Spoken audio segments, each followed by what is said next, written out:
A Bela e o Monstro. Capítulo 8. Proposta rejeitada. Depois da partida do pai, Bela dedicou-se às tarefas domésticas habituais, porém sozinha, sem poder partilhá-las com ele. Mesmo assim, cuidou da horta e dos animais, arejou os quartos, arrumou a oficina de Maurice, o que incluiu separar as folhas soltas e os cadernos onde o pai esboçava as suas invenções. Não era incomum que acrescentasse as suas próprias observações, algo que o velho inventor sempre apreciara. E quando terminou as suas tarefas, comeu, passou algum tempo a ler e depois começou a tomar notas para uma história que queria escrever. Já que tenho dificuldades para encontrar livros, mais vale escrevê-los, disse para si mesma, meio a brincar, embora também um pouco assustada. Não sabia se teria algum talento para escrever ou ideias boas o suficiente para despertar o interesse das pessoas. A minha mãe era uma escritora tão boa, pensava. Bom, vou ser muito exigente comigo mesma, como a mamã, e quando a história, ou o conto, ou o que quer que seja, estiver pronto, quando já não conseguir melhorar, vou mostrá-lo ao papá, que de certo me dirá a verdade. A ideia dela era escrever sobre uma rapariga da sua idade que passava muito tempo sozinha, porque os pais estavam quase sempre a viajar em trabalho.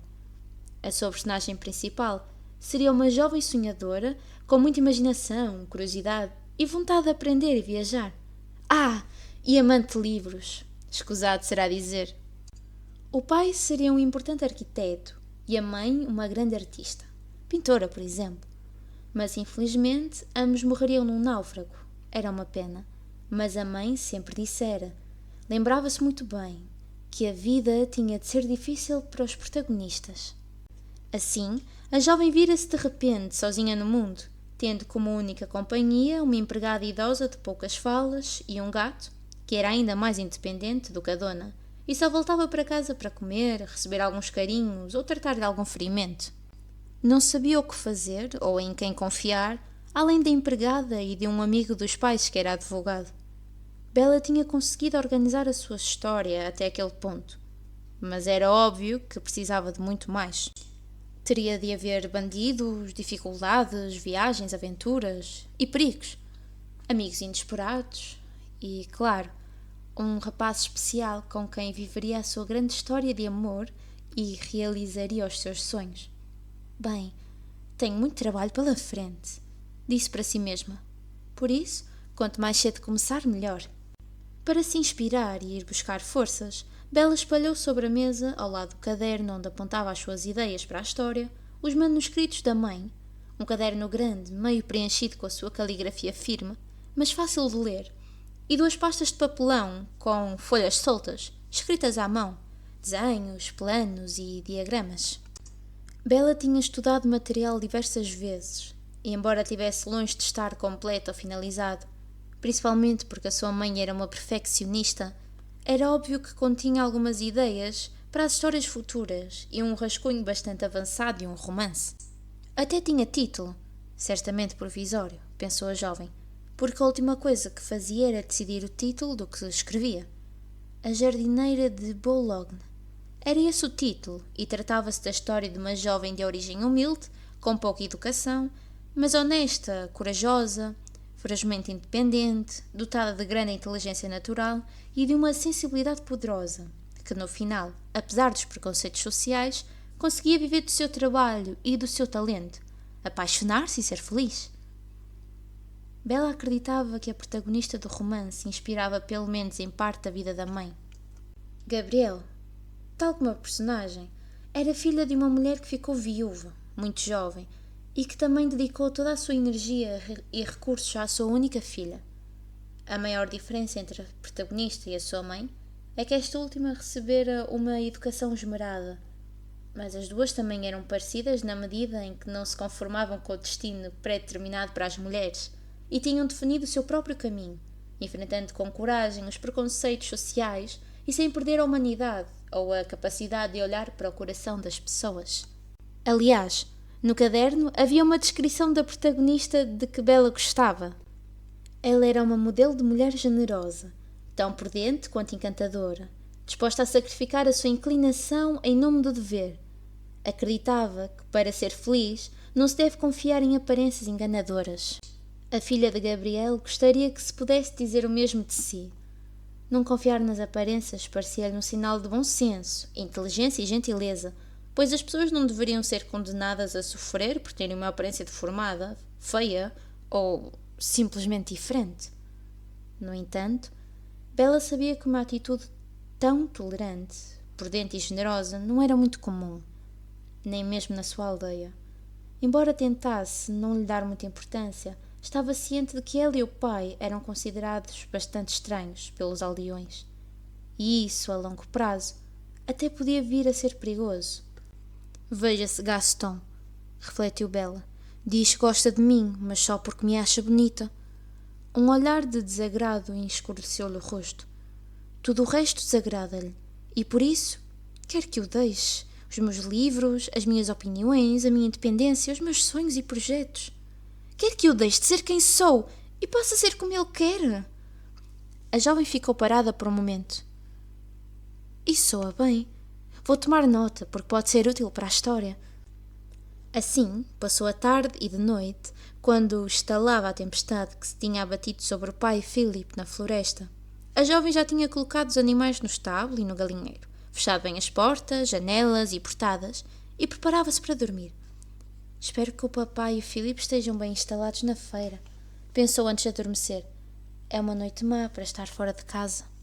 O nascer do sol no dia seguinte foi claro e brilhante. A tempestade tinha passado e dado lugar a um dia magnífico, embora um pouco frio, mas que já cheirava à primavera. Depois de se lavar e vestir, Bela tomou o pequeno almoço com o livro aberto ao seu lado. Isso era algo que não fazia quando tinha a companhia do pai, mas sem ele por perto sentia-se um pouco só. Estava tão absorto na leitura, o que acontecia com muita frequência, que nem se apercebeu de toda a atividade que se desenrolava a uma curta distância da sua casa. Com muito cuidado, pois estavam sob ordens escritas para fazer o mínimo barulho possível, vários aldeões montavam um palco com cadeiras de ambos os lados, enquanto outros preparavam algumas mesas sobre as quais colocavam pratos, copos e comida. Tudo estava decorado com flores e Lefou transpirava enquanto coordenava as operações. Impunha silêncio e garantia que tudo estaria pronto, incluindo a pequena orquestra da aldeia, composta por músicos amadores. Gaston olhava para os preparativos com satisfação, mas também um pouco inquieto. Apercebia-se de uma sensação que não sabia identificar com exatidão, pois nunca antes a tinha experimentado. Tinha a certeza de que a rapariga cairia aos seus pés quando a pedisse em casamento. Não poderia ser de outra forma. Ele, Gaston, era o melhor partido da aldeia, o mais bonito. Todos o admiravam e, além disso, estava vestido de forma muito elegante para a ocasião. Era impossível que uma mulher não ardesse de desejo de se casar com ele. E Bela é uma mulher, certo? Dizia para si mesmo. No entanto, não se conseguia livrar de uma estranha palpitação na boca do estômago. Algo lhe dizia que as coisas poderiam correr muito mal, mas tentou afastar essa ideia impossível da cabeça. Bem, a Bela vai ter a maior surpresa da sua vida, não é, Gaston? Disse Lefou animadamente para o afastar daquela concentração silenciosa. Não gostava de ver assim o seu herói. Gaston não fora feito para pensar por muito tempo, nem para mergulhar nos seus próprios sentimentos, e menos ainda nos das outras pessoas, às quais costumava dedicar muita pouca atenção. Lefou sabia-o e a sua inquietação aumentou. Estava cada vez mais certo de que Bela rejeitaria Gaston e de que ele sofreria uma desilusão na qual não sabia se conseguiria recuperar.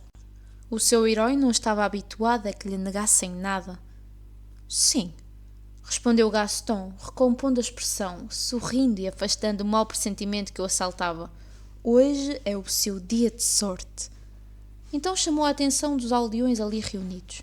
Bem, amigos, quero agradecer-vos pelo vosso trabalho e por terem vindo ao meu casamento. Os moradores da aldeia assentiram, sorrindo. Mas acho que antes de começarmos, acrescentou o jovem, será melhor que entre ali e me declare a jovem. Os aldeões riram e comemoraram a piada de Gaston. Todos, exceto um grupo de jovens mulheres, as suas admiradoras mais delicadas, que começaram a chorar inconsolavelmente por não terem sido as escolhidas. E tu, Lefou? Ordenou em seguida. quando Bela e eu saímos por aquela porta... Eu sei, interrompeu ele, fingindo-se mais animado do que realmente estava. Mando a banda tocar. Lefou disse aquelas palavras, fazendo o gesto que tinha combinado com os músicos, pelo que estes começaram a tocar com entusiasmo e pouca habilidade, uma marcha nupcial. Ainda não! Gritou Gaston, dando-lhe uma palmada. Desculpa! Respondeu Lefou, encolhendo-se e fazendo gestos histéricos para que a banda parasse de tocar. Mal o silêncio foi reposto, o jovem avançou até à casa de Bela e bateu à porta. A rapariga tinha ficado um pouco surpreendida ao ouvir aquelas batidas desafinadas e menos ritmadas, que cessaram tão rapidamente como tinham começado. No entanto, não se mexeu. Deduzira que era a banda da aldeia a ensaiar e continuou a ler o seu livro.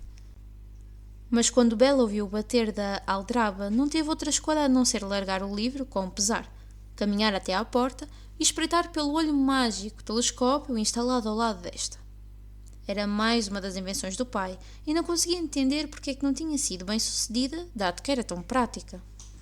Ao ver o rosto de Gaston distorcido pela lente telescópica, ficou um pouco irritada. Não tinha vontade nenhuma de o ver ou aturar, mas tinha o dever de ser simpática com ele, tal como era com toda a gente. Gaston!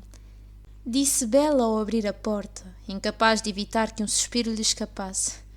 Que surpresa agradável! A sério que é? Perguntou Gaston sem se aperceber da irritação de Bela. Sou uma caixa de surpresas. O jovem entrou na casa com autoridade e desenvoltura, fazendo Bela recuar, até ter visto o seu reflexo no espelho.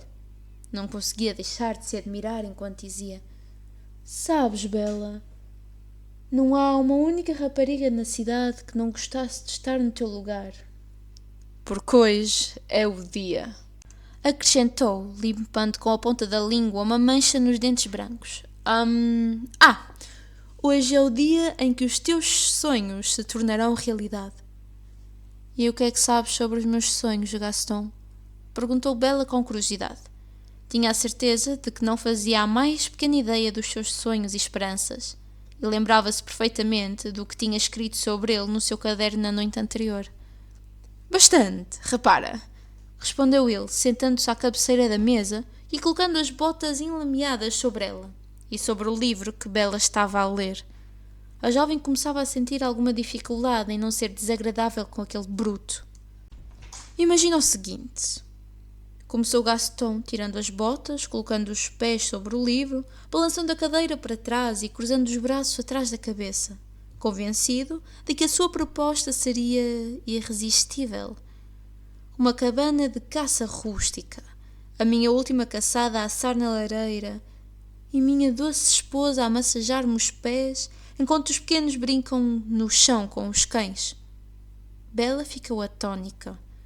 Teremos 6 ou 7, acrescentou Gaston como se nada fosse. Cães? Perguntou Bela. Não, Bela, respondeu Gaston rindo. Filhos, fortes como eu. Imagino, comentou Bela horrorizada com a imagem de pesadelos que se projetava na sua mente. E sabes quem vai ser a minha doce esposa? Não me digas, pediu Bela, temendo o pior.